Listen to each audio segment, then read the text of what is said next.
Ministerial Statement, Minister for Home Affairs.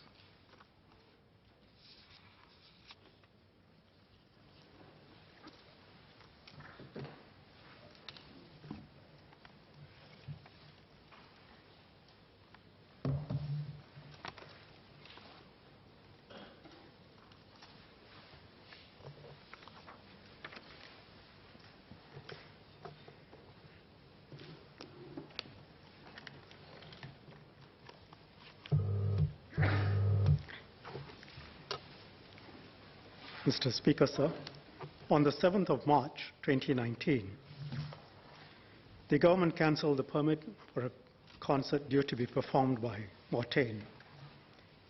8 days later, on 15th of March, a white man shot, killed 50 people, all Muslims, in 2 mosques in Christchurch. 3 days after that, on the 18th of March, a man of Turkish origin shot and killed 3 people in the Netherlands. 5 days after that, on the 23rd of March, ISIS's last stronghold fell. 4 events, 4 countries, 16 days. All 4 tell us how different societies deal with race and religion. Is there a larger picture showing interconnections among the 4 events? I will suggest to this House that there is such a larger picture with possible lessons. Sir, hate speech, racial religious harmony. This is an issue of considerable consequence to our society. I therefore propose to make a ministerial statement, and it is important that we hear MPs. I will move a motion later for my statement to be considered by Parliament, and that will allow MPs to speak on the statement. I hope that we can reach some level of clarity, agreement on how we should frame, apply our rules on speech so as to maintain racial, religious harmony.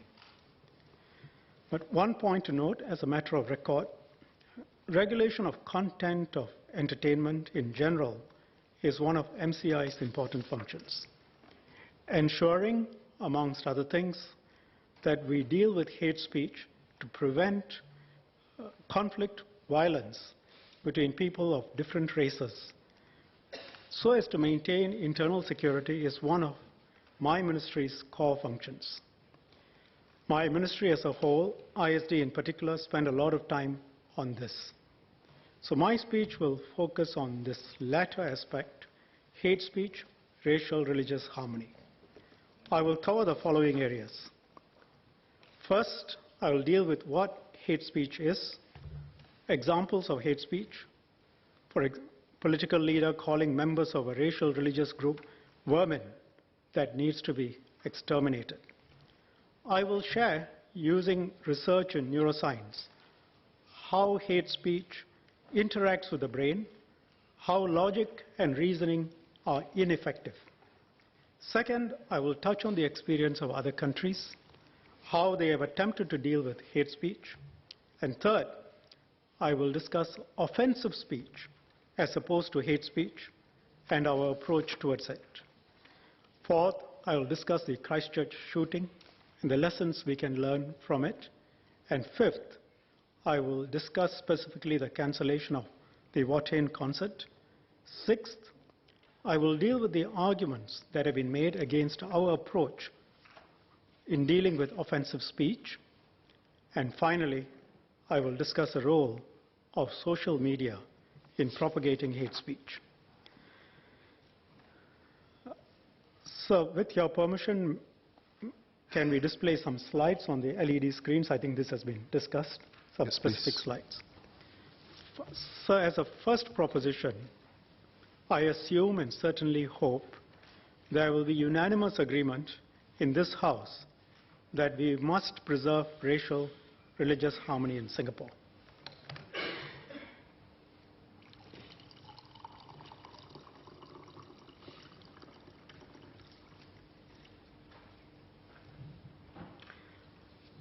Assuming we do, then we have to consider, first, the degree to which hate speech can impact on racial and religious harmony. Second, the steps that should be taken to deal with hate speech. Third, the continuum between hate speech and speech which is offensive on race and religion. There is an overlap between the two. So what do we do about offensive speech? So let me start with hate speech. It's been defined as all forms of expression which spread, incite, promote, or justify racial hatred, xenophobia, other forms of hatred based on intolerance. It can fall into different categories in different platforms. For example, religious hate speech can be very powerful. Political hate speech can be very powerful, especially if the politician is charismatic. It can be in general discourse, in the mass media. It can be as part of entertainment, like music, theater. This list is illustrative. It is not intended to be exhaustive. What impact can hate speech have? With your permission, Mr. Speaker, I have asked the Clerk of Parliament to place handouts on the seats with various tabs so that I don't need to read out some of the stuff. And if you look at tab 1, hate speech leads to social divides. Repeated hate speech increases people's prejudices, feelings of being threatened, propensity to violence. How does it do so? Hate speech desensitizes individuals. It normalizes behavior which we would otherwise consider unacceptable. It stokes anger and fear. It provides a surge of stress hormones. It engages the amygdala, the brain center for perception of threat.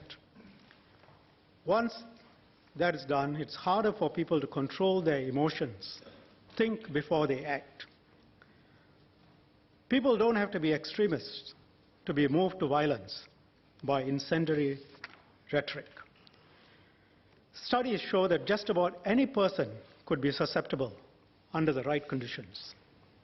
A psychologist from Princeton has shown that distrust of an outgroup linked to anger and impulses towards violence against that group. Most people are moral creatures. So you picture morality as being in gear. At times, it can get disengaged and get to neutral. Morality can get disengaged when we redefine our actions as honorable and we believe that what we are doing is a matter of honor. We believe the victims are deserving of their punishment. They are an outgroup and not quite human. Dehumanization then takes place. Distrust and contempt against the outgroup can be built up. Studies, neuroimaging studies, show that you then don't think of these people as social beings. So the lesson is that when hate speech is systematically developed, it becomes socially acceptable to discriminate and to oppress. So the important lesson is that civilization must intervene early to prevent hate speech from becoming normalized. Once it is normalized, dehumanization of the outgroup is very difficult to reverse.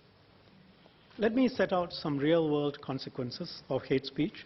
Of course, a classic and extreme example is the Holocaust, how hate speech was used to mobilize an entire population to commit terrible crimes. Jews were considered vermin by Nazi Germany, requiring fumigation by the Aryan state. Rwanda is another example. In 1994, 800,000 were killed. A Hutu mother beat to death a child who lived next door because the government had told her Tutsis were her enemies, even as the child was looking at her with its innocent eyes, and they had grown up next door to each other. She justified the slaughter as doing a favor to the child, or because it had already been orphaned because the parents had been killed. You have Pakistan, the concept of honor, shame involved. If you are a true Muslim, a hero, then you will be a person who has the courage to defend Islam and the Prophet, by killing kafirs. And that happened to the former governor of Punjab, Salman Taseer, who was assassinated by his own security officers because he took positions which were considered against Islam. You have Sri Lanka, where the Buddhist priests painted a picture of Buddhism as being under threat and promoted hate and violence. The group's leader, Gnanasara Thero, suggested that halal certification is an evil conspiracy, spreading across the island in various guises, casting its dark shadow. So one could ask, what do these countries have to do with Singapore? Sri Lanka was ahead of Singapore in most indices in the late 50s. We went there to study their systems. Why is it that religious leaders in Singapore don't say these things? It's not preordained. In fact, in Singapore, even the population opposes religious leaders saying these things. I'll show you a survey which shows that. But why is that so? It's because of our laws, and over the last 54 years, we have done many things to try and build a society based on mutual respect and harmony. You know what happened in Myanmar? Hate speech directed at the Muslim Rohingyas. Leader of one of the movements has called mosques enemy bases, urged Buddhists to boycott Muslim businesses and not have interfaith marriages. When you have this situation, logic, reason will not work because an entire architecture of hate has been built up.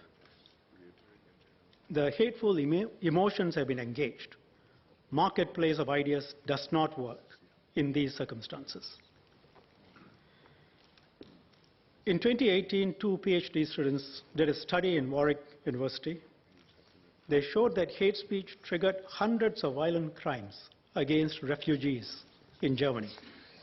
But they also saw a pattern. You take a place where you can expect to see crimes against refugees. In fact, there have been crimes against refugees. But where hate speech becomes limited for a period of time, the violence decreased sharply. Germany's Federal Ministry of Interior's 2015 report says uninhibited hate speech on the internet can lead to individual or collective radicalization. I'm not going to read all of it, it's on the screen. But it makes the point, hate speech creates a pressure to take immediate action, and it creates fertile soil for militancy and violence. The rest of it is on the screen.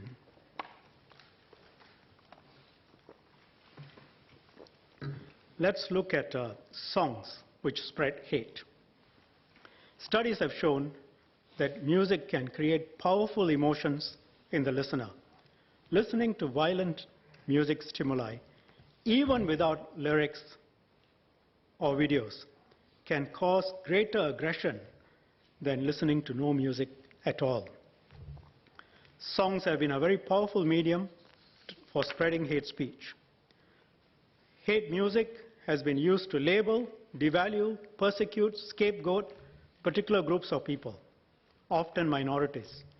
White racialists use white power music too. They use it to deny humanity of African Americans.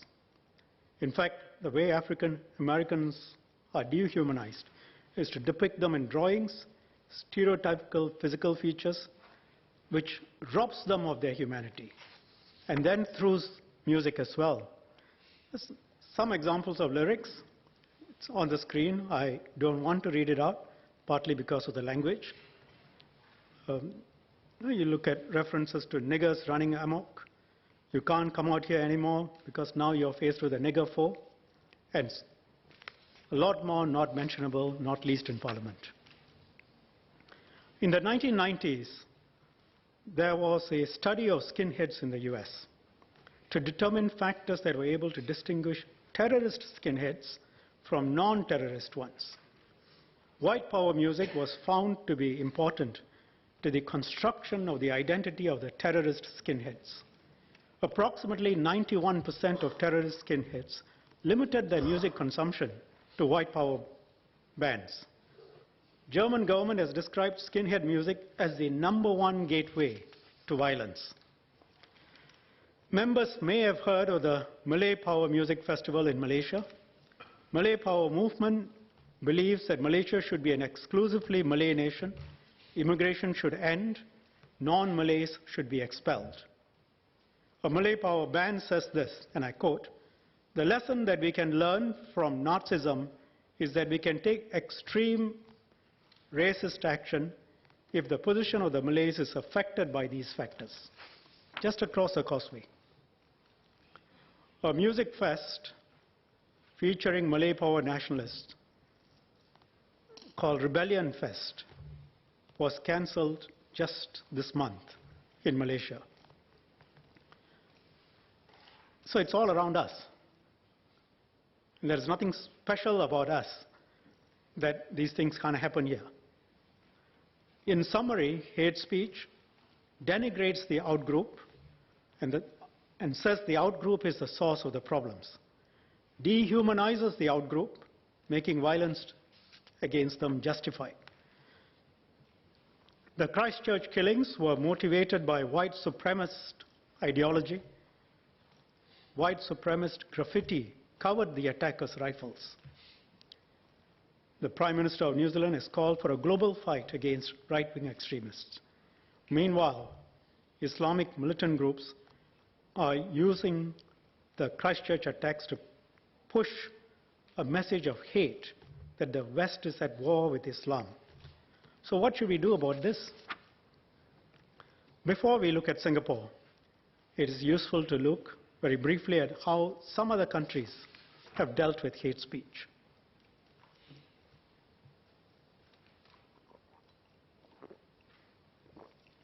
If you look at the US, speech, it's a very high threshold. Before you can prohibit speech, it must be directed to inciting or producing imminent lawless action and is likely to incite or produce such action. So it must both be of such a nature as to produce imminent lawless action, and it is likely to incite the production of such action. It's a very, very high threshold. So even speech advocating violence by the Ku Klux Klan is protected under the free speech rules. So you see speeches which are anti-Semitic, speeches which denigrate the African Americans, the Hispanics, politicians who denigrate religions, ethnic groups. One example is Steve King, a US congressman. He has praised Mr. Wilders from Netherlands, who has in turn called the prophet a pedophile, a mass murderer, a terrorist, and madman, and has said the Quran is worse than the Mein Kampf, and has called for the closure of mosques. So Steve King praises him. In Europe, some countries, there are broader prohibitions than the Americans. 2018, the European Court of Human Rights, ECHR, gave an important decision. The Austrian courts had convicted a lady who had called the Prophet Muhammad a pedophile. She appealed. The ECHR ruled that the conviction did not violate her freedom of expression. It did not extend that far. They said the right to freedom of expression has got to be balanced against the right of others to have their religious feelings protected. The German Criminal Code criminalizes incitement of hatred against or insult of a racial religious group. Same section also criminalizes the glorification of Nazi rule. So just note, in the German Criminal Code, it covers insults, which is not quite, or which may not quite be hate speech, but could be offensive speech. And I'll come back to this later. In the UK, it is a crime to incite hatred on the grounds of religion.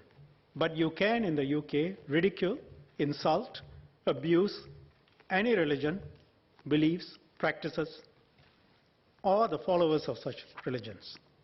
So in the UK in 2018, more than 1/4 of all Britons, that's more than 12 million people, witnessed hate speech.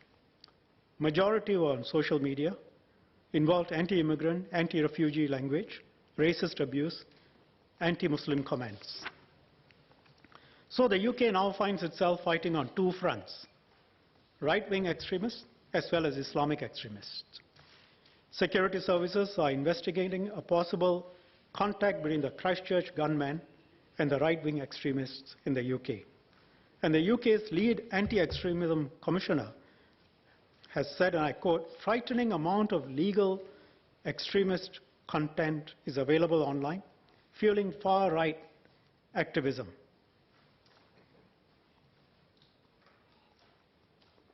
At one point, a preacher, Abu Hamza, was Britain's most high-profile hate preacher. He was finally convicted in 2006 for soliciting murder, inciting racial hatred in his inflammatory sermons. He had been preaching since 1997, 10 years. In his sermons, he described Jews as the enemy of Islam. He told followers to bleed the enemies of Islam. They should not rest until they have created a Muslim state. Britain, of course, has an admirable long tradition of free speech. You argue different positions, you get clarity. But hate speech like this, targeting ethnic, religious communities, does not appeal to logic. It's not capable of being rebutted by logic. The intention is that the recipients of hate speech should be filled with hate. And they are turned into hate machines in the false belief that God requires that. How does logic and open debate counter this? So Britain's lax approach attracted a lot of people like Abu Hamza, who went about spreading the message of hate. And London became a center for many of these hate mongers. Finsbury Park Mosque, where Abu Hamza preached, has been described as a global magnet for militants from late 90s to up to 2003. The attendees included Richard Reid, the shoe bomber, for whom you can thank for having to take off your shoes each time you go past in an airport. Zacharias Musawi, one of the 9/11 attackers. So in New Zealand, shortly after the Christchurch incident, New Zealand's chief censor banned the shooter's manifesto, The Great Replacement. The basis for the banning is that the manifesto tries to inspire murder and terrorism. That has now led to a debate. Oh, free speech is being curtailed. Usual arguments. Better to trust people to form their own conclusions than suppress hate speech altogether. The shooter himself confessed he developed his views from the internet. He said, "You will not find the truth anywhere else." The conclusion he formed, kill as many Muslims as possible. The UN last month, February 2019, the UN Secretary General called hate speech a menace to democratic values, social stability, peace. Pointed out the dangers of allowing hate speech to move into mainstream. He said, with each broken norm, the pillars of humanity are weakened. He has assigned a team to scale up the response to hate speech and present a global plan of action on a fast-track basis. We are told regularly we should be more like the US or the UK, the gold standards for free speech, but their experience suggests that serious consequences can follow when you are lax about hate speech. Now, what is our experience? Our experience recognizes that race and religion are fault lines. They are gut issues. They can be very emotive. If you go to a 2016 survey by CNA-IPS, race and religion play a large role in personal decisions of Singaporeans. If people feel that their race, religion is under attack, the potential for violence increases. If I can quote Mr. Lee Kuan Yew, "No amount of troops," and you can see the quote there, so I don't even need to read it, "no amount of troops would be able to stop the trouble if there was real hatred between the different communities." We prohibit hate speech. We also take quick action when there is hate speech, and the speaker will be advised to stop. ISD will take action depending on the severity of what has been said and the possible consequences. Of course, the person who conceptualized, crystallized our approach is the late Mr. Lee Kuan Yew. In 1999, reflecting back, he said this. I'm not going to read it. It's tab 3 in what we have handed out. He talked about having done the easier part, getting people into housing estates, schools, putting them together. How it will be much more difficult to get people to accept each other, and that it just takes one mishap. And he talked about fault lines, how it's going to take a long time, 20, 30, 40 years, to work on this, and why we need to find common ground, tolerant, accommodative, take a multiracial, multilingual, multireligious, multicultural approach, and that one race or religion does not foist itself on another. The full quote is with you. PM Lee in 1987 also set out our approach. That's tab 4 in your bundle. And so I will not read all of it out. But he pointed out the most straightforward way to destabilize Singapore is to have racial and religious discord. And he said, never assume that free and open discourse will magically lead to truth and enlightenment. Members will recall what I said earlier about logic not coming into play in this situation. He referred to the 1950 riots, the 1964 riots, the 1969 riots, and the Singapore government's unwavering commitment in pursuing multiracial policies, taking action against chauvinist agitators. And he said, and this is an important line, in race, we come up against atavistic human instincts, which will take generations to overcome. They can be whipped up. And once blood has been shed, the years of nation building we have done will come to naught. The experience of other countries shows when you are clear, you have firm laws prohibiting hate speech, you deal fairly with all communities, then you can start building a multiracial, multireligious, harmonious society. I hope there will be agreement in this House that hate speech, whatever form it takes, religious, political, entertainment, in all its different forms, is unacceptable. And we should continue to prohibit hate speech and deal with it firmly in the way we have done so far. That brings me to my next point. How should we deal with offensive speech?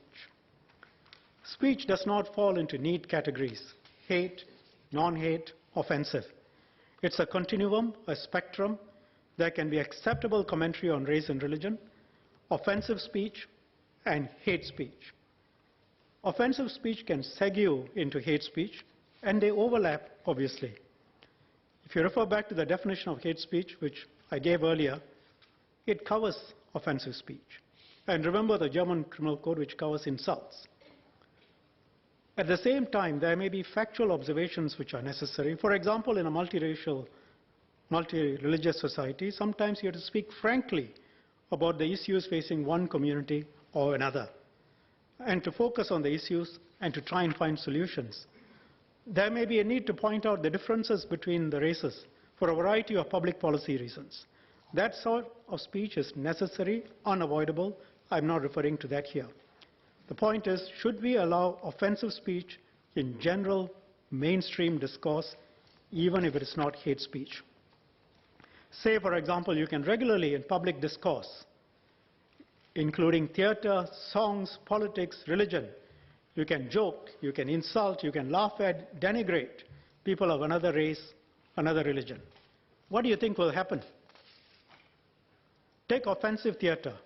The ventriloquist, Jeff Dunham, US. His puppets include Jose, the Mexican immigrant, Ahmed, the dead terrorist. You can imagine what he will do with these. Peddles in offensive views of various races and women, performs to sell out crowds in America, is one of the highest paid comedians in the world, audience mainly white Americans. Members may remember a lady, Amy Chong, who made nasty comments about Malays, their weddings in white decks. You can see it on the screen. I'm not going to read it out. You can see how offensive and repulsive it is. If this sort of expression becomes common in public discourse, what happens? If we normalize offensive speech, after a while, the tone, texture of public discourse will change. Giving offense to others will become normalized. Offensive speech in the long run can also lead to dehumanization.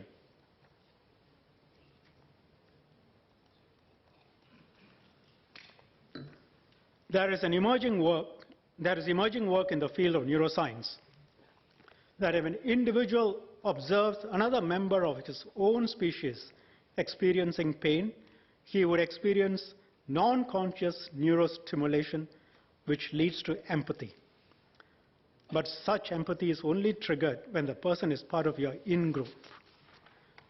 Offensive speech, which implies that the target lacks morals, lacks intelligence, lacks dignity, in fact is even more insidious. Because listeners may get a false sense that they are not internalizing these sorts of descriptions because they are funny. But you are being drip-fed the notion that the outgroup is stupid, ignorant, immoral, sinful, and ultimately leading to dehumanization.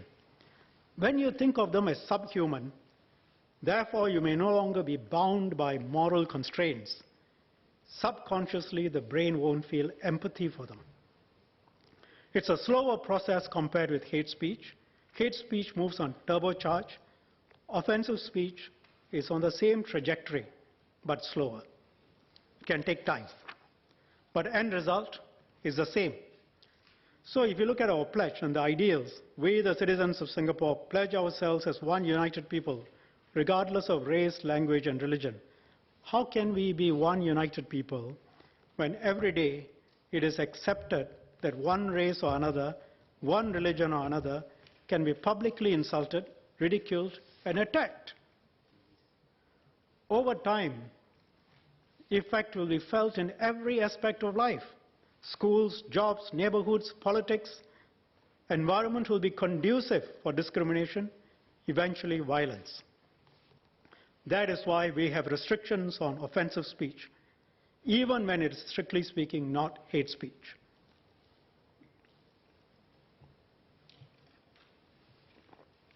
And this is an important point, and I hope this is the point on which members in this House can agree. Some people ask me, what's the purpose of this motion, because they think that at the end of it, we must have some legislation. No. This is a debate simpliciter. We set out our approach. We set out what has guided our approach. We want to hear the MPs because it is important for the next generation of Singaporeans to understand a bit of the history, to see what the ideals are, and how we should go forward. And if people want the approach to be changed, then we should hear it in the House, and that will educate the young people one way or the other. So it's important that we have a proper discussion. That's the only purpose of this debate and motion. The question is, if we agree that there must be restrictions on offensive speech, then the question is, what should be the extent of the restrictions? On this, do we think that Singaporeans are sui generis, that unlike others, we will not engage in offensive speech, hate speech, because that's our inherent nature? Do we believe that? If we had not tried so hard for so long to keep it under check through laws and work very hard on racial and religious harmony, will we have the situation we have today? Let me give you a few examples. This is in tab 5 of your bundle. In 2009, a couple was charged for distributing highly offensive material on the Prophet, on Islam, and they sent it to Muslims. Nicholas Lim, young man, he made a post by reference to Malays, can cabs carry uncaged pets? Benjamin Koh, he made another posting, Muslims are pigs, mosques are brothels, displayed a pig's head picture on the halal look-like logo. Gan Hui Shi, Malays are rodents, ridicule pilgrimage to Mecca. And of course, Amy Chong again. She was a Malaysian residing in Singapore. I can give you other examples, but I can also say, thankfully, it's much less in Singapore, much, much less in Singapore compared with other countries. Most people will think this sort of speech is unacceptable. And again, why have we not had the levels of such speech that you find in other countries? Our position so far has been very practical, very nuanced. We take the view that offensive speech should generally not be allowed in public discourse. And the current legal framework, I'm not going to go into it, but the Penal Code, sections 298, 298A, the Maintenance of Religious Harmony Act, section 8, the Sedition Act, sections 3 and 4, set out the legal framework. But as I've said repeatedly, the legal framework just is the legal framework. You've got to work with people to also internalize in day-to-day living the lived reality of Singaporeans. This legal framework, however, requires us to assess inter alia the impact of the offensive words on the feelings of the targeted groups. And how do we approach it? We approach it this way. First, we look at the words, the material. How offensive are they? Second, we look at what is the likely impact of the speech. How would, for example, the community, which is a target of the offensive speech, react? In this context, let me make one point clear again. I'm speaking about offensive speech in relation to race, religion, and in the context of preserving racial, religious harmony, preventing unrest, violence. In a broader context, material may be offensive for other reasons, social mores, values, child abuse, and so on. The regulation of content in the broader context is handled by IMDA. MHA deals more narrowly with prevention of violence, the security aspects arising from offensive speech, and directed at racial and religious divides. So let me now deal with these 2 points. First, we look at the words themselves.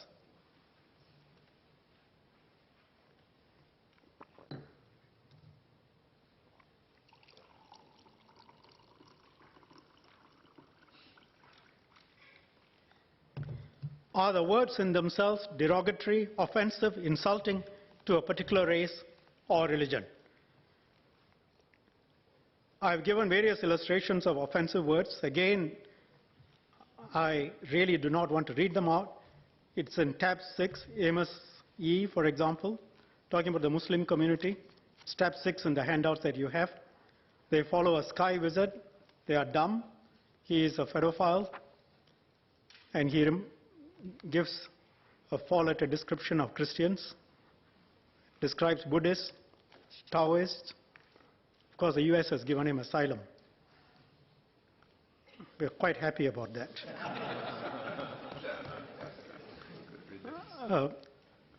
If you want illustrations of offensive lyrics, again, I don't need to read them, but it's in tab 7 and it's also on the screen. You have Hosea, take me to church. You know, I'll worship like a dog at the shrine of your lies, and so on. You can see there is plenty of material all around. So what's the second factor that we consider? What is the likely impact of the speech? Who says it? It has more salience, for example, if said from the pulpit or at an election rally. Consider the possible range of the different types of actions. Religious leaders criticizing another religion, telling his people that people of a particular religion should be ostracized. The political leader saying people of a certain religion, race should not have rights in Singapore. These people are not good for Singapore. Throwing a pig's head into a mosque. It happened, Philadelphia 2015. And then the mosque received a voicemail. God is a pig, God is pork. Has happened in regional countries as well, throwing of pigs' heads into mosques. Entertainment which is denigrating and disrespectful of a race or religion. The impact, therefore, will be different depending on who says it and the context.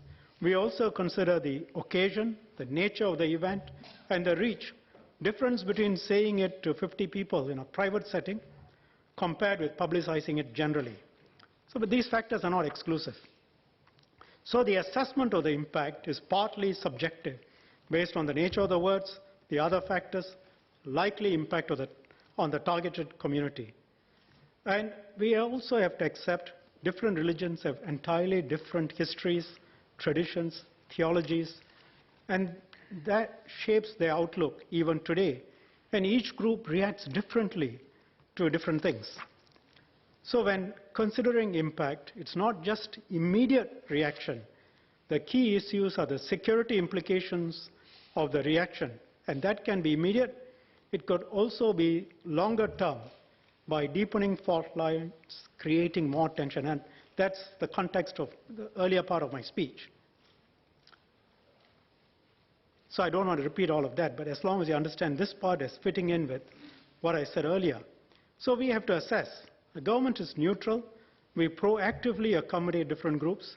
We recognize their different histories, traditions, and we make practical adjustments. And on that basis, we take a practical approach, assess the impact of reaction of the different communities. So it often involves assessment of potential reaction of the targeted community when we have to decide to allow or ban something.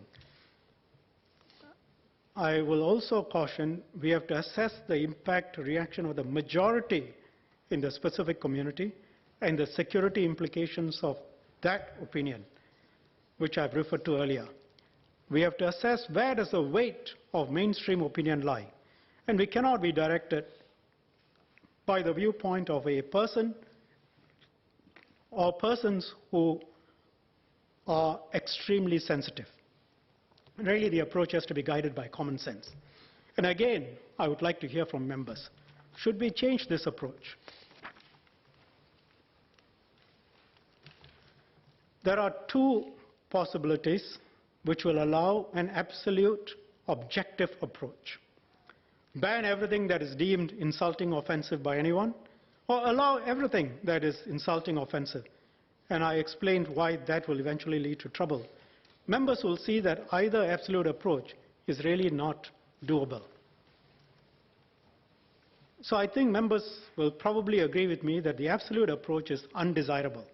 So that brings us back to the pragmatic approach that the government takes as the only tenable one for our society.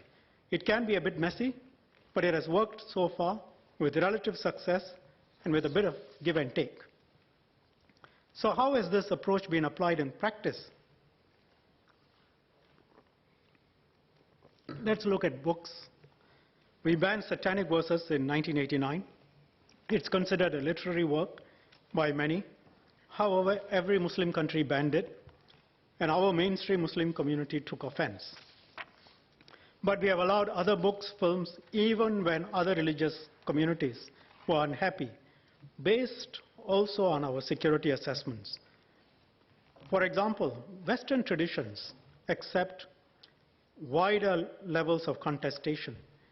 And Singaporeans, I think, will agree that it's unthinkable to ban a lot of Western literature and philosophy because some may find it objectionable.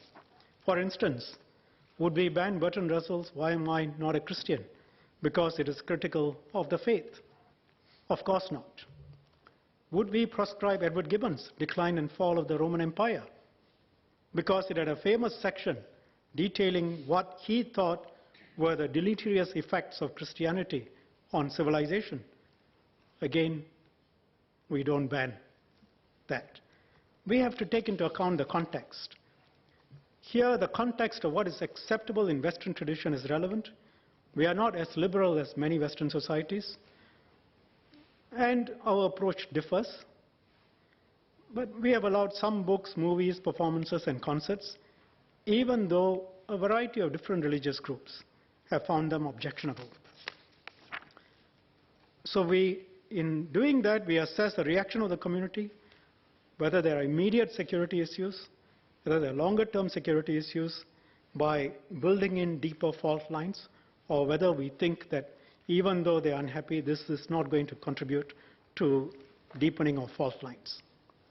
So reaction of the community itself is part of the mix in assessing the security issues, as I have explained earlier. If you look at our approach to foreign preachers, in 2017, MOM, in consultation with MHA, rejected the applications of 2 foreign Christian preachers to speak in Singapore One of them, I described Allah as a false god and various other things. The other spoke about the evils of Islam and the malevolent nature of Islam and more things. Then we also banned 2 Muslim preachers. One is Mufti Menk, Zimbabwean Islamic preacher. With your permission, sir, can the video be played? Thank you. There will be a video of what he says. Asking us, I want to give a gift to this man and to that man. Can I give a gift? It is the occasion of Christmas. And I want to give a Christmas gift to my friend. And we tell them, my brother and my sister. Let me explain to you logically. You have chosen to be a Muslim. Muslim means one who worships Allah alone and considers association of partnership with Allah as the highest form of blasphemy. Do you understand? So if you're a Muslim, you believe in Allah alone. And any association of partnership with Allah is the highest form of blasphemy. So if it is the highest form of blasphemy, when people have considered someone a son of Allah, and the Quran tells you, تَكَادُ السَّمَاوَاتُ يَتَفَطَّرْنَ Allahu Akbar. Allahu Akbar. The skies are about to rip apart because of the statement that they have uttered. Allahu Akbar. If you look at Surah Maryam, towards the end, Allah subhanahu wa ta'ala makes mention of a powerful verse. He says, how could they have said that I have a son? And they are insulting Allah by saying that Allah has a son. The earth would like to crumble and the sky would like to split because of the seriousness of that crime. And yet we want to take a gift and say, have a happy day associating partners with Allah. You understand why, as Muslims, it would be wrong for us to take a gift? We are taking a gift and saying, my brother, you have associated partners with Allah. Allah says it is the biggest blasphemy against Him, but take this gift, it's okay. From me, I'm a Muslim. Allahu Akbar. Can we understand and realize why we're going wrong? The same would apply if we were to give someone a gift of Diwali or tell them, Happy Diwali, for example. What we are actually telling them is, I am really praying that you enjoy your day associating partners with Allah, and this celebration you have of the entire association of the greatest and worst of partners with Allah subhanahu wa ta'ala, I'm telling you, have a happy day, you deserve the enjoyment, and here's my gift. May Allah safeguard us. We would like to present a gift to someone upon their sin and crime. Very charismatic and powerful, but that is why we banned him. Segregational, divisive. We shouldn't greet someone else. So we have HDB flats. You live next to each other. The Muslim doesn't greet the Christian and the Christian doesn't greet the Muslim. What happens? Or the Hindu.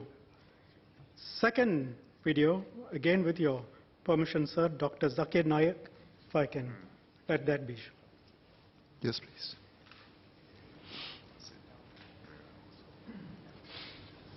It is actually forbidden to vote for a non-Muslim. Nowhere does the Quran say this is forbidden. But if there is a choice, if the two people standing are Muslim and non-Muslim, without doubt, 100% should be Muslim. Because Allah says, Allah is very clear-cut in Surah Ma'idah, chapter 5, verse number 51, that let the believers not take the Jew or the Christian as their awliya. Directly for awliya means friend, protector or helper. Because they are protectors unto themselves. And anyone who does that becomes one of them. So if you choose a Christian or a Jew, Allah says you will become a Christian or a Jew.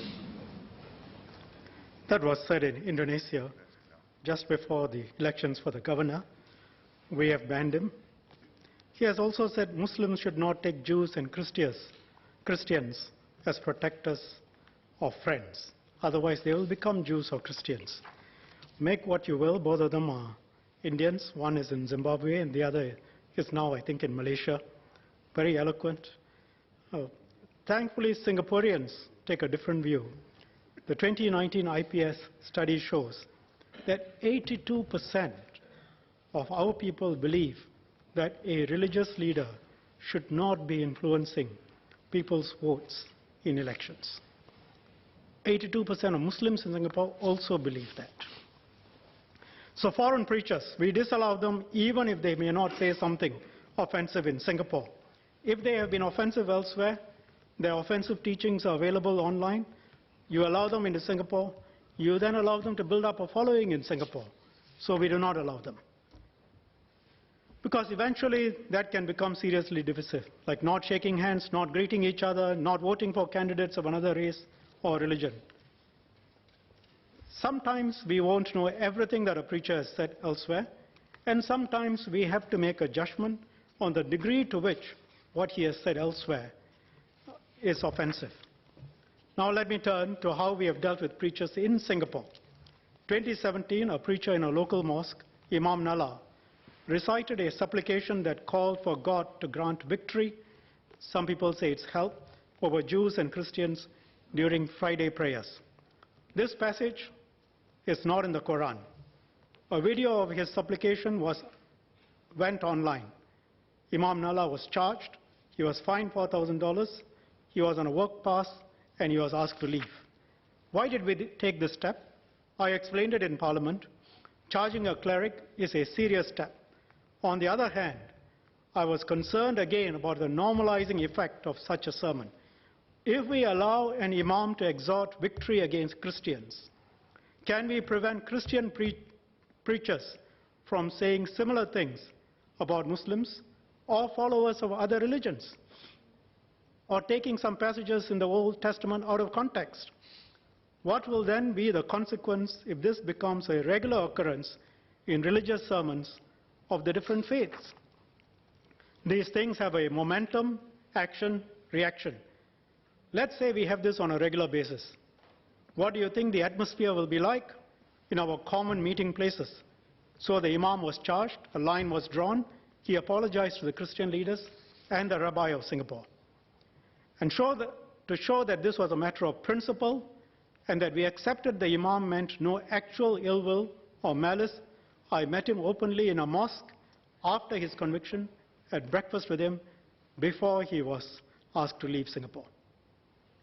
But the principle was established. In 2010, we had a Christian pastor insulting, trivializing, ridiculing beliefs of Buddhists and Taoists, a gentleman by the name of Ronnie Tan, recorded on video, uploaded. ISD spoke with him. He apologized. 2010, another Christian pastor, Mark Ng, denigrating Taoist beliefs.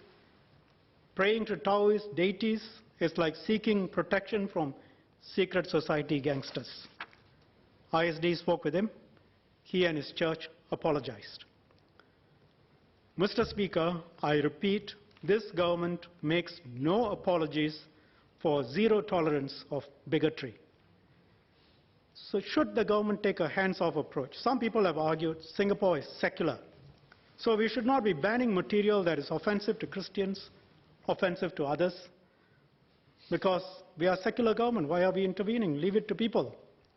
Let me respond by referring to the French example. France has this ideology. The state will not intervene in religious matters because it is secular. They term it laïcité. French secularity means the people can publish material that is offensive to any religion. If you look at tab 8, you will see a series of cartoons published by Charlie Hebdo. They're also on the screen. Cartoons on the Trinity, cartoons of the Pope holding a condom like a sacrament, and the various other cartoons. In fact, to just give you a sense, when we talk about, in broad terms, about free speech, people get into, don't really understand sometimes what they are talking about. These cartoons bring right down to the brass tacks what we are talking about, and whether you think free speech should extend to this sort of speech. The Catholics were deeply unhappy. They brought lawsuits. ISIS didn't sue, they used it as an excuse to attack Charlie Hebdo in the name of Islam. No excuse for what ISIS did, but after the Charlie Hebdo attack, Bilahari, our then ambassador at large, gave a speech. He said that the French state had hobbled itself by its own absolutist beliefs. He said the state should be able to stop such publications. The EU and the French ambassadors responded. They wrote to the Straits Times forum pages. They said Europe did impose some constraints against the abuse of freedom of speech, especially against anti-Semitic speech. Bilahari responded, pointed out the double standards. They protect one group, the Jews, while standing by the vilification of another religion, Islam, in the name of free speech. In fact, one can add in the vilification of the Catholic Church as well. Essentially, the French position is the right of anyone to vilify a religion is absolute. I think you can legitimately ask, why should that right to publish override the right of a religious group not to have its texts, beliefs, practices ridiculed? And what about the obligations of citizens to preserve harmony, unity? Don't citizens have such obligations? And if free speech is really absolute, then why prevent anti-Semitic speech? Should we adopt the same secular approach that France takes? Take a hands-off approach, allow these cartoons, offensive material, ridicule, hate speech directed at any race or religion? This secular government is completely neutral. It does not privilege any religious group, nor does it allow any religious group to be insulted and attacked. This secular government guarantees freedom of religion. It protects all, including minorities, from threats and violence. It works closely with IROs, IRCCs, religious leaders to ensure a common understanding of what binds us as Singaporeans, that we all work towards religious harmony. That is the fundamental assurance one gets in Singapore. Doesn't matter who you are, what religion you believe in. You are free to believe in any religion, including not to believe. You and members of your faith will be protected from hate speech, unacceptable, offensive speech. The state will strive in every way possible to achieve racial, religious harmony. That is the secularity we adopt.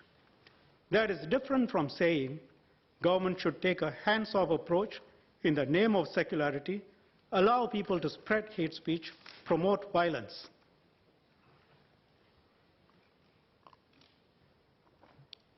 The French approach is illustrative of another interesting point.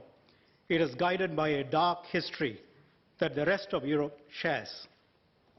Specifically, the anti-Semitism, which led to the Holocaust, and the complicity of almost all European countries in the persecution of Jews during the Second World War. Thus, in some European countries, it is an offense to even deny the Holocaust. It includes Austria, Belgium, Czech Republic, France, Germany, Luxembourg, Poland, Romania, Slovakia.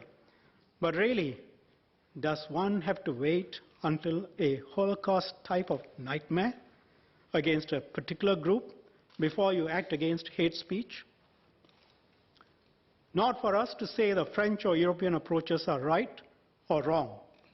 Europe has a long tradition, a proud heritage, but our experience of nationhood, the value system of our respective cultural traditions, convinces us the European approach will not work for us.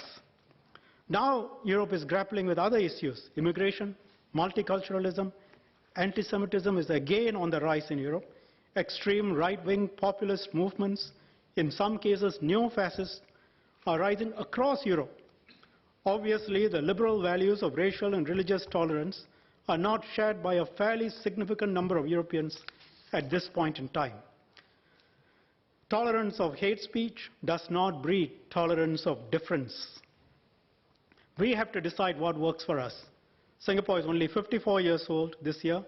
Racial religious tolerance is slowly being rejected in older societies than ours, which claim to be liberal. Prudent for us not to take Singapore's values, unique and new in history, for granted. You look at our history, our fault lines. The 2016 CNA IPS survey on race relations, it's tab 9, and it's also on the screen.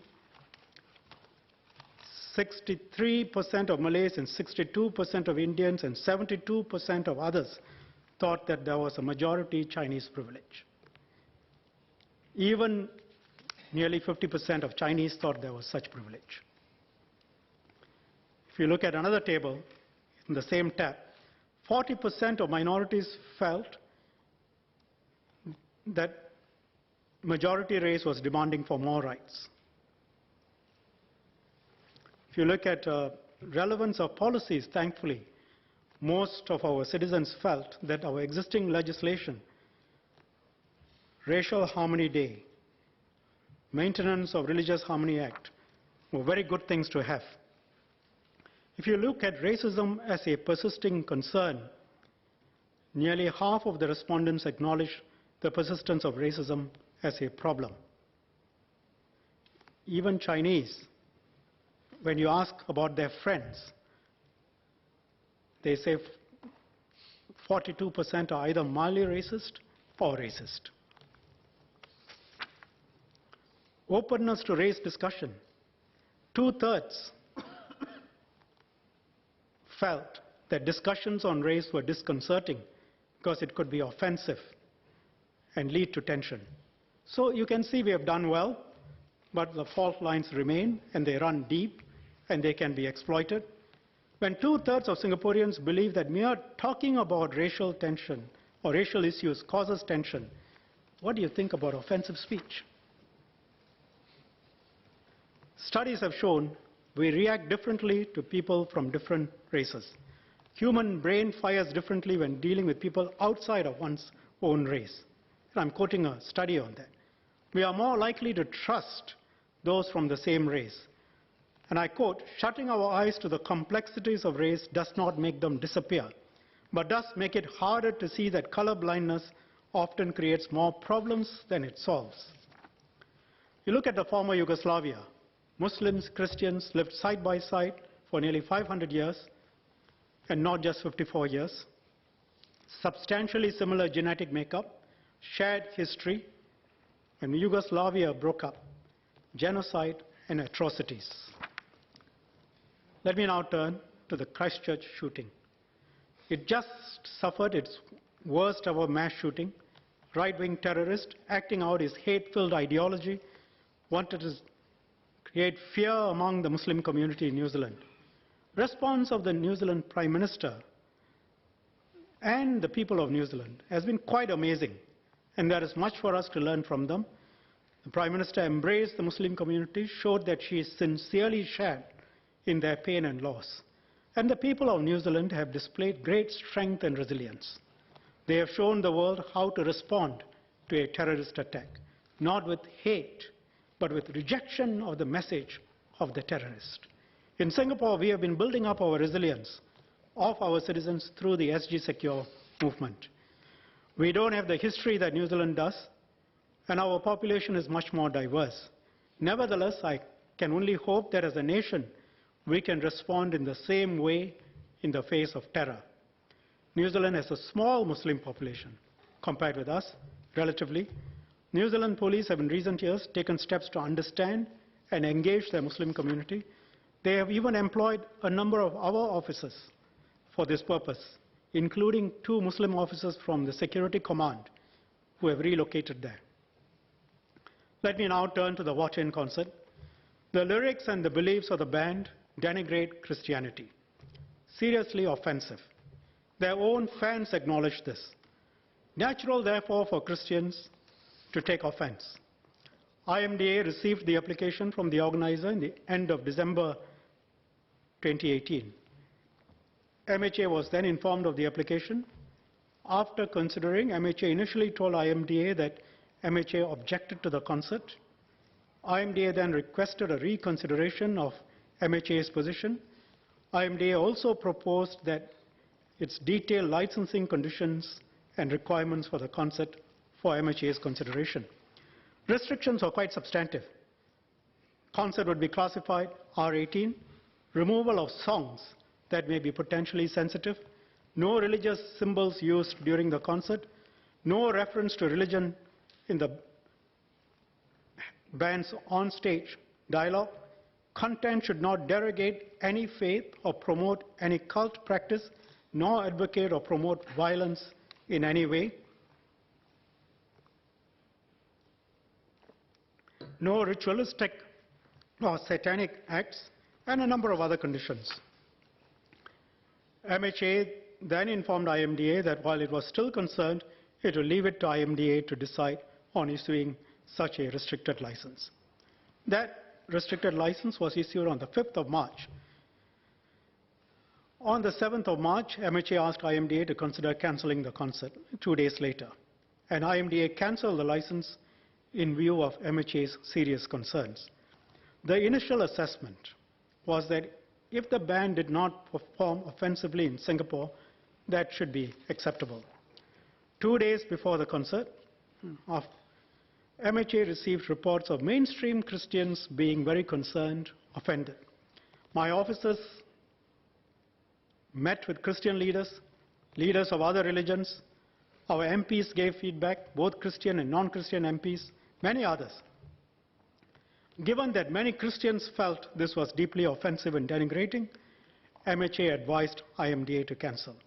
It was my decision that MHA should so advise IMDA.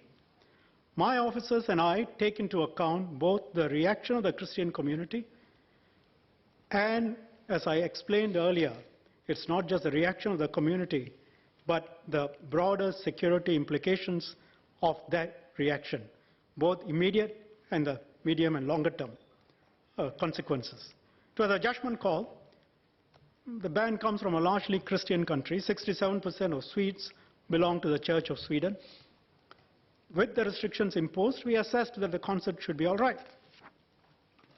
Our assessment was, however, different from what actually transpired. So when you make assessments, sometimes the reality will turn out to be different. Why were the Christians offended such that they did not want Waten to perform in Singapore under any condition? Because of what Waten stood for, its philosophy. And you need to understand a little bit about Waten. The front man of Waten, Eric Danielson, has said this about his creation. I'm not going to read it in detail. It's in tab 10 in your tabs, and it will also be flashed on screen. But he said it's a potential to attract fanatical people. He accepts. He says that they do promote lawlessness, violence, crime, madness, all hopefully for the love of the devil and the primal urge to express it. He says we are not talking about ethics and morals. We talk about where no laws exist and no morals exist. His views on Christians, all our enemies are Christian sheep who we go about doing our thing, pissing in their living rooms.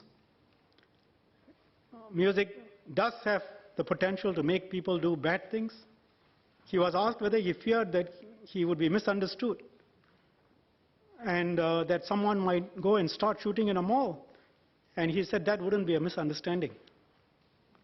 I totally encourage any kind of terrorist acts committed in the name of Waten. Absolutely. That's the way it works. The interviewer then repeated the question just to be sure, and he doubled down. We have always been encouraging music to take a physical form. When churches were burned, to me it's a very natural consequences of being the devil's music. What matters is the effect this has. The effect of those church burnings had on the people who were terrible. They were, you see, 4-letter word, afraid. They were shitting in their pants. Because according to the media, there was a bunch of Satanists burning down churches and murdering people. It's like holding your hand, iron grip that takes hold around people's throats. That's what was important about the church burnings. More important than any time than a church is set on fire. And he said there is never a line that we have been afraid to cross. You can read the quotes in detail, which we have. I've asked for the quotes to be circulated because there are people who said context is important, and I agree. That is why I've set out the context as provided by the band itself. The band's lyrics are also denigrating, and they are in tab 11. I'm not going to go into them, but you can read it. You can read them.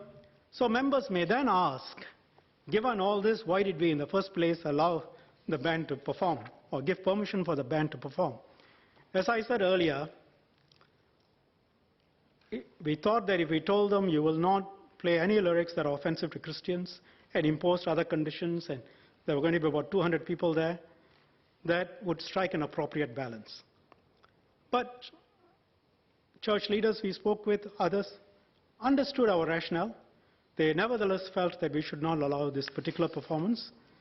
So when we concluded that this was the mainstream view, widespread, and assessed the consequent security issues, we decided the concert had to be cancelled. Our assessment of public sentiment turned out to be correct, because a subsequent survey showed, first of all, that 60% were aware of the cancellation. Of those who are aware, 86% of Christians agreed with the cancellation. That, I think, may be natural. But 64% of all those who had heard about the cancellation, Christian and non-Christian, also agreed with the cancellation. 28% thought that it should not have been cancelled. Buddhist Muslims, nearly 70% agree. Free thinkers, less so, 44%.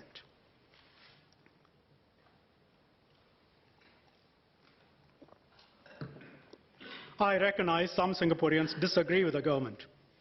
Example, Ms. Chu Wai Shan. She set out her views quite articulately, a former teacher, in a post. There were others as well. Essentially, their point is the government is being self-righteous in trying to govern other people's lives and decisions. Audience can listen to metal music without being influenced by a band's beliefs. NCCS and churches can advise their members not to go to the concert. No need for a ban. Seen in isolation, these are valid points. The argument in essence is, why should I not listen to what I want to? Why should you, the government or the church, tell me what I can listen to and what I cannot listen to? The reality, however, as we have seen, is not so simple. The larger picture, it is not about whether the government should tell you what music you can or cannot listen to. You can listen to Waten concerts, for example, on Spotify, at least as of now. The issue here is about whether the government should give Waten license to perform publicly in Singapore. And the government has responsibility not just to the individuals who like the music, but also the majority of Singaporeans who would be offended. And it's not just one Waten concert. If we allow this concert, we will have to allow other such concerts. Then what about other performance arts? What about drama? What about visual performances? We must allow similar hate and offensive speech. And I think if you see the lyrics and what they say, it goes well into the territory of hate speech. We must allow on the principle of fairness. Then what about political and religious discourse? Logically, we should allow based on the same reasoning. But assume for the time being we can draw some line that says no to political and religious discourse, but only in music and entertainment. You will still then have a lot of hate speech in the mainstream through entertainment. The question then would be, do you agree with the evidence that hate speech, hate music can cause deep splits, divisions within society, that it can normalize hateful sentiments, allow discrimination? Would those people who are unhappy with the ban of Waten be willing to accept the following consequences of their position? Will they accept that over time the fault lines of race and religion will be greater? I've shown you the research. Do they accept that hate speech then will become normalized? And do they also accept the consequences of that? Then they are being honest. If they say, yes, I accept all of this, I still think we should have absolute freedom of speech. We should have the freedom to have hate speech through entertainment in Singapore, regardless of the consequences. If they are willing to say, I accept that similar concerts, entertainment, attacking Islam, Buddhism, other religions should also be allowed. They have to say that. You can't say, I will only accept it in respect of one religion. And if we allowed Waten, do we also allow Malay power music? Members will recall what I said earlier. These bans call for an end of immigration to Malaysia and for non-Malays to be expelled from the country. And they say they draw their inspiration from Nazi Germany. Because if we allowed what in, what grounds would we have to ban other groups with similar messages? And then do we allow Chinese power music as well? Where do you draw the line? It doesn't exist now. But if Malay power is allowed to thrive, you are sure we won't have Chinese power music as well? And why not go further? If we can allow what in and the lyrics and their philosophy, should we not allow the kinds of cartoons that Charlie Hebdo has published? They were so repulsive that when we first wanted to distribute, the parliamentary secretariat said this is too offensive to distribute in Parliament. And I said that's the very purpose, to bring across to people in reality what it is that we are talking about. Should we agree to the mass media reprinting the Danish cartoons? Consider the Danish experience. In 2005, a Danish publication ran 12 editorial cartoons under the title The Face of Muhammad. One depicted the Prophet with a bomb in his turban. Another showed him in heaven telling suicide bombers that heaven had run out of virgins. Ambassadors from Muslim countries petitioned the Danish government to condemn the cartoons and punish the responsible parties. The government said it had no right to interfere with the freedom of the press. A year later, the Danish and Norwegian embassies in Syria were set on fire. A mob burned down the Danish embassy in Lebanon. What do you think will be the consequences if we allowed the same within Singapore? Or what do you think our Muslim population will think? Will it unite us or divide us? What do you think will be the consequences for us within the region towards Singaporeans and Singapore? I hope members, when they speak, will not flinch from these questions and run into generalities on free speech. You've got to ask in brass tacks, what do you mean? What should be the restrictions? Should we restrict these things? Should we not? If we don't, are we prepared for the consequences? If you honestly say, yes, we accept all these possible consequences, that will be an honest statement. But if you put it in these terms, and that you accept these consequences, you will be in a small minority. I don't think many Singaporeans will support such a position. Let me explain by reference to some surveys again. 2013 IPS survey, 93% of Malays said race was important to identity. This is in tab 12 of the tabs. 85% of Chinese and Indians said the same. 97% of Muslims said religion was important for identity. 91.4% of Christians said that, and 89.5% of Catholics said the same. 85% of the respondents said a report should be made, a police report should be made when someone pokes fun at racial, religious groups. 87% of respondents said a report should be made when someone insults another racial or religious group in a public setting. 86% of respondents said a report should be made when there is material criticizing other religions or racial beliefs. If you look at tab 14, the latest IPS survey which came out just a few days ago, 28th of March, it talks about religion in Singapore, private and public spheres. 65% of Singaporeans identified themselves as at least somewhat religious. 42% said they prayed at least once a day. Now that's a very high level of religiosity. It ranged from 31% to 77%. 87% of Muslims and Christians read religious scripts outside of a worship service. 88% had at least some confidence in Parliament. I think that shows that the public generally believes in Parliament, and the legislative process has generally been fair, certainly with respect to religion and race. 77% said religious extremists should not be allowed to hold public meetings to express their views. 73% said religious extremists should not be allowed to publish their views online. But I should add, the younger respondents, 45% of those between 18 and 25, were more open to such views being published online. That is one reason, another reason why we should have this discussion here and a broader discussion outside. I think the younger generation also needs to understand what is it that they are saying yes to and what the consequences are. 97% said a religious leader should not make insensitive comments about another's religion, and 95% said religious leaders should not encourage followers not to mix with members of another religion. 88% thought a religious leader should not even point out flaws in another religion to the congregants, even behind closed doors. That is our society. It is religious, but Singaporeans believe in giving everyone their own religious space. They frown upon conflicts, do not approve of offensive religious speech and insults. They believe the police should act when there are insults or criticisms directed at another religion, let alone hate or offensive speech.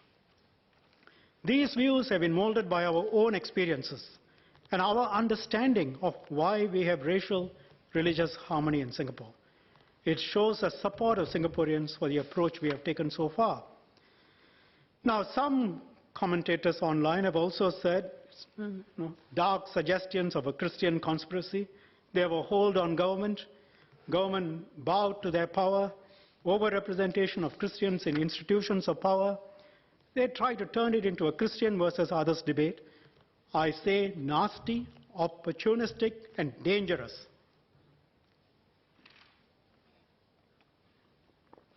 These people are nasty, opportunistic, and dangerous. I made the decision in my capacity as Minister for Home Affairs, enshrined with the responsibility of guarding national security and religious harmony. No one, Christian or otherwise, influenced me. I'm not a Christian. I also decided to ban 2 Christian preachers in 2017. So what does one make of that? Mr. Speaker, so long as a government believes in the principles that I have set out in this House, and such a government is in charge, no matter who the Minister for Home Affairs is, Christian, Muslim, Hindu, or agnostic, that government would make such decisions on the basis of national interest. Having initially made the decision to allow the concert, we had new information on how the community was reacting. What do? If we were only interested in tactical considerations, we would have let the concert proceed. But that is not the right thing to do. The right thing, more difficult to do, is to cancel and explain to the public why we cancelled. But I should caution at the same time, it is not possible for the government to accept any community's viewpoint on all issues, on every performer, for every concert, in every art form. We will give due consideration to the views of all communities, but ultimately government will have to decide based on the principles I have set out. I have no doubt we will have to make many more such pragmatic decisions on concerts, books, materials, which some will consider irreverent or even derogatory of religion. We can't and won't ban everything, however slight the offense. But government will be fair, it will be even-handed, and it has to be practical. But I reiterate, where hate speech is concerned, where offensive speech is concerned, where vast numbers of any community finds it deeply wounding, we will not hesitate to take action. The Reach survey that I cited earlier shows a majority agreed with the government's cancellation of the Watwin concert. But let's ask ourselves, what if the majority did not feel that something deeply offensive to a minority community should be banned? Should we therefore allow such an event? The majority of Germans in the 1930s may not have objected to vile anti-Semitism of the Nazis, but that does not mean the majority view was correct. I hope we would always have a government that insists on doing the right thing to protect any community in Singapore, no matter how small, no matter what the majority might feel. Let me now turn finally to the role of social media. Social media has fundamentally changed the complexion of public discourse. Hate speech, offensive speech travels much faster, gains wider audience than before.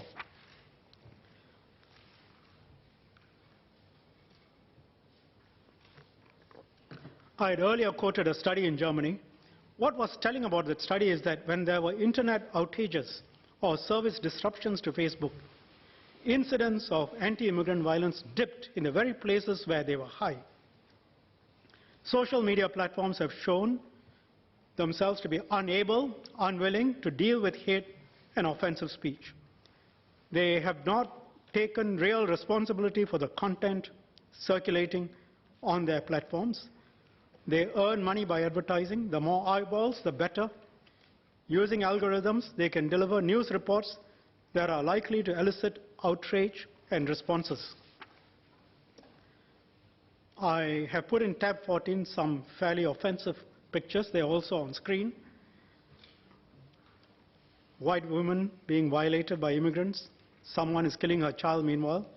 Twitter refused to take it down, not in breach of Twitter's hateful conduct policy. In the case of the Christchurch shootings, Facebook failed to quickly shut down and remove the live stream video from its platform. Video was viewed 4,000 times before it was taken down. But that's a small number compared to the circulation on WhatsApp.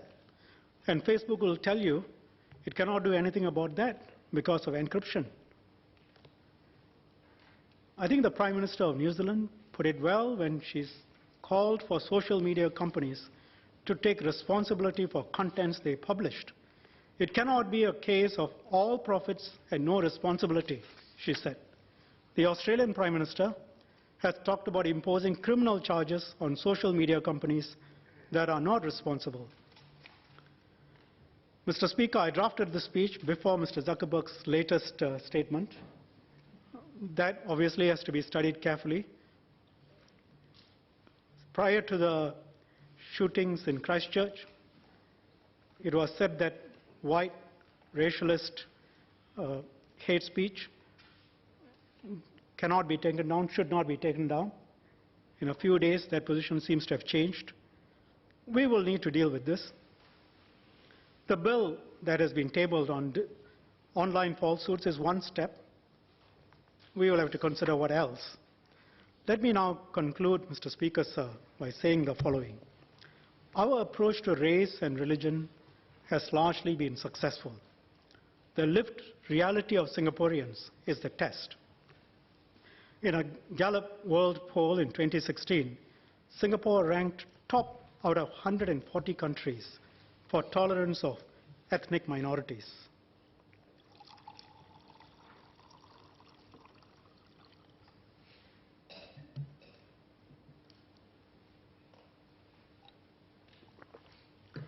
In 2016, the CNA IPS survey on race relations, which I referred to earlier, respondents strongly endorsed issues relating to multiculturalism. 96% agreed or strongly agreed with the statement, I have respect for people from all races. And President Obama said this in 2015 about Singapore. And one of the reasons why Singapore has been so successful is because we, and I quote, have been able to bring together people who may look different, but they all think of themselves as part of Singapore. He said there has to be strength. That has to be a strength, not a weakness. But that requires leadership and a government being true to those principles. I started this speech by referring to 4 events in 4 countries and asked if there might be a larger picture. What is the larger picture? If you look at tab 15, my speech has attempted to sketch that picture. On the spectrum of race and religious relations, we are in the positive part of the spectrum because of the way we have structured our legal, social framework and all the things we have done to maintain racial, religious harmony. What has been happening in Iraq and Syria is an illustration of what can happen when things go badly, not just in terms of race and religion, but other things go badly.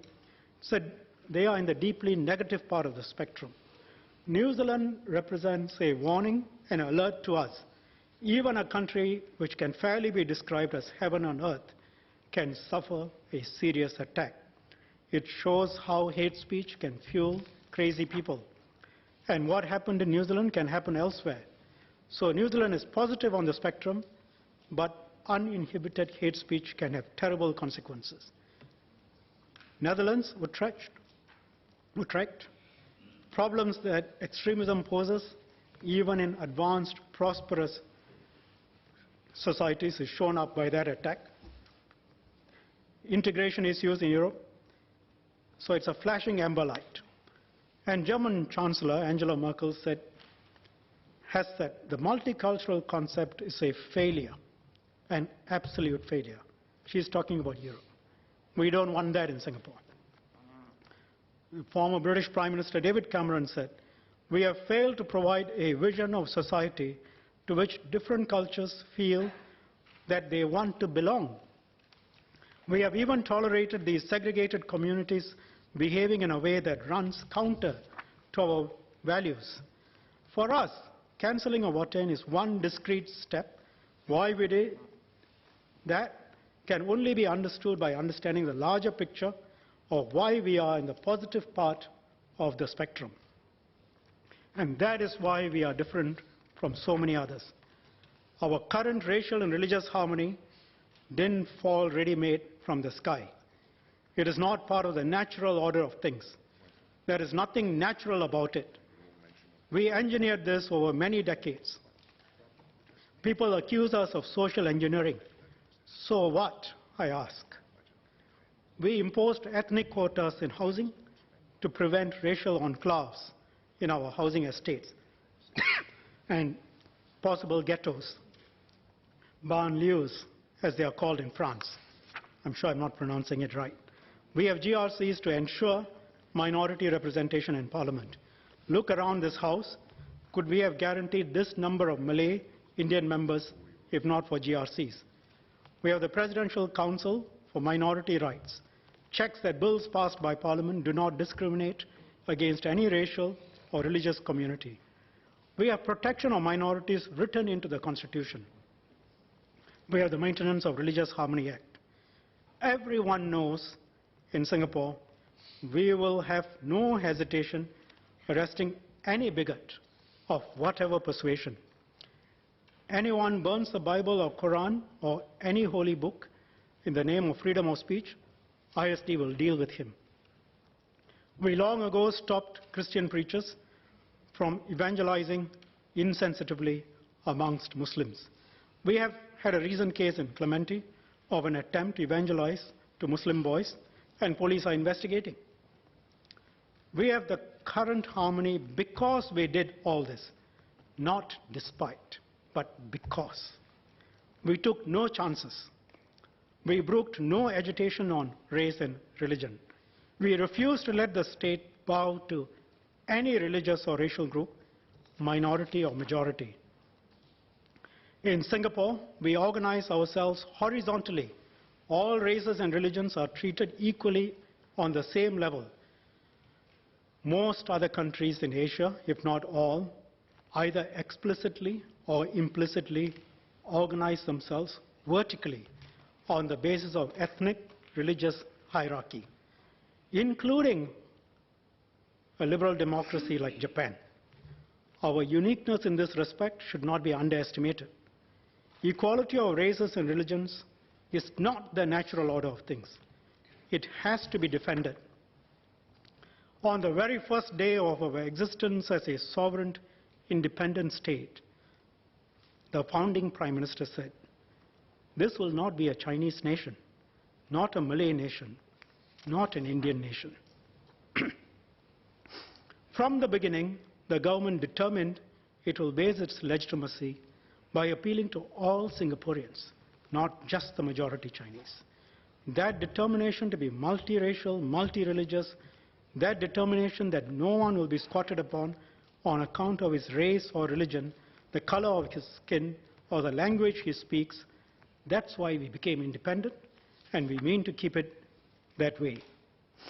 If anything, we are prepared to err on the side of caution and risk overreacting to preserve harmony rather than take chances and risk explosions. Mr. Lee Kuan Yew, reflecting back in a New York Times interview, said in 2010, "I've got to tell the next generation, please do not take for granted what's been built. I believe our younger generation has come to believe that this is a natural state of affairs. They think you can put it on autopilot. I know that this is never so. Let us heed his warning. What we have in Singapore is precious, hard-fought, but we are only 54 years old. A multiracial meritocracy, unique, but the values are not yet so deeply embedded to be unassailable. Mr. Speaker, I invite members to consider the questions I have raised, and just in case they have not taken it down, the list of questions are also in the tab, so that you can refer to it as you speak. So I beg to move that the ministerial statement made by me on restricting hate speech to maintain racial and religious harmony in Singapore be considered by Parliament. Thank you, sir.